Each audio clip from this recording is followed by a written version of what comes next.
With that, Paige Palmer.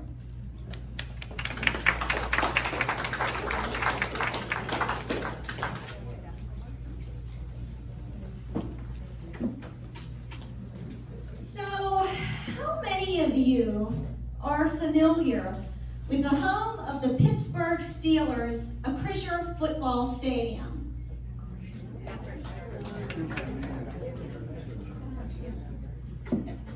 It's a huge stadium. In fact, it seats over 68,000 people. Now, with that in mind, I want you to think about this. You would need to fill that stadium 880 times just to equal the number of people who died in World War II. The human toll was staggering, with a total of 60 million people killed, making World War II the most destructive conflict in human history, perhaps impacting more lives than any other war. To begin, let's take a moment to consider this question. What caused World War II? The short answer is that World War II was caused by the dictators who controlled Italy, Germany, and Japan. But how did these dictators achieve power in the first place? History teaches us that dictators swoop in and portray themselves as saviors to struggling citizens during times of hardship and devastation. Two worldwide devastating events that propelled these dictators to power were World War I and the Great Depression. For example, World War I left both Italy and Germany with high unemployment, severe inflation, and escalating poverty, leaving citizens hopeless and hungry. In addition to this economic devastation, the peace treaty signed at the end of World War I, called the Treaty of Versailles, sought more revenge than peace. The treaty failed to award Italy territory many Italians believed they deserved, and since Germany was the major aggressor in World War I, the treaty forced Germany to pay billions to cover the war's damages and restricted the size and strength of Germany's military. During this time of bitterness and poverty, desperate Italians began to cling to the false promises of a totalitarian fascist named Benito Mussolini, while resentful Germans turned to the mesmerizing words of a tyrant named Adolf Hitler. Indeed, at this moment in history, Italy and Germany were desperate for better leadership. In these deeply troubled times, Hitler and Mussolini's charismatic speeches sounded promising. It was the Great Depression, however, that propelled Hitler to power in Germany. With millions of poverty-stricken Germans willing to listen to anyone who would help them, Hitler's bewitching speeches, filled with promises to heal Germany's economic crisis, lured desperate citizens toward Hitler.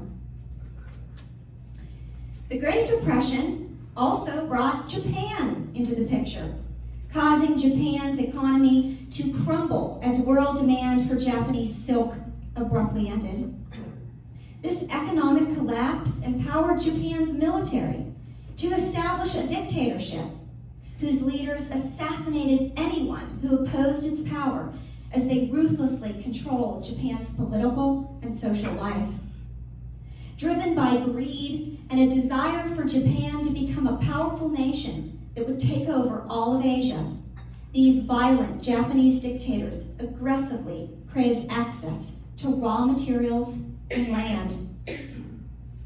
Believing might made right, they conquered mineral-rich Manchuria and brutally attacked China.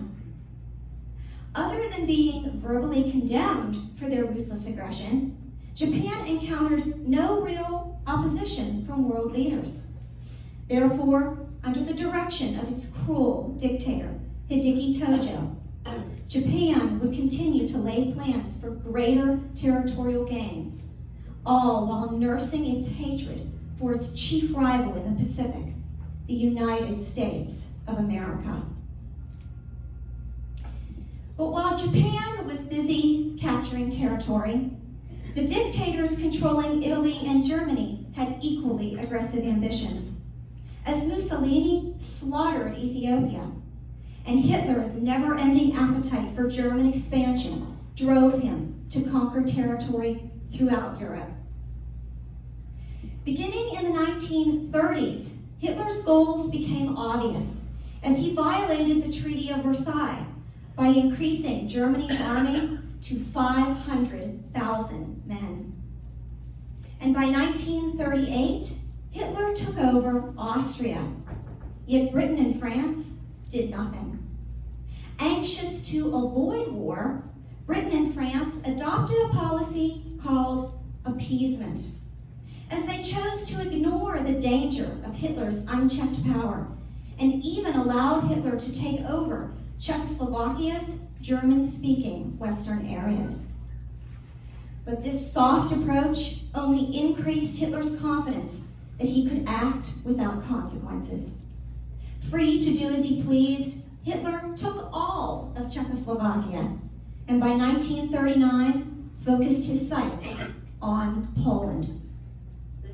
Because Poland bordered the Soviet Union, however, Hitler first had to negotiate with Soviet Union dictator Joseph Stalin. Hitler and Stalin were ideological enemies, but now shared a common goal. They both wanted a piece of Poland. Promising not to attack each other, the two dictators signed a non-aggression pact and immediately invaded Poland from both sides. This attack on Poland forced Britain and France to finally declare war on Hitler. Now, World War II had officially begun.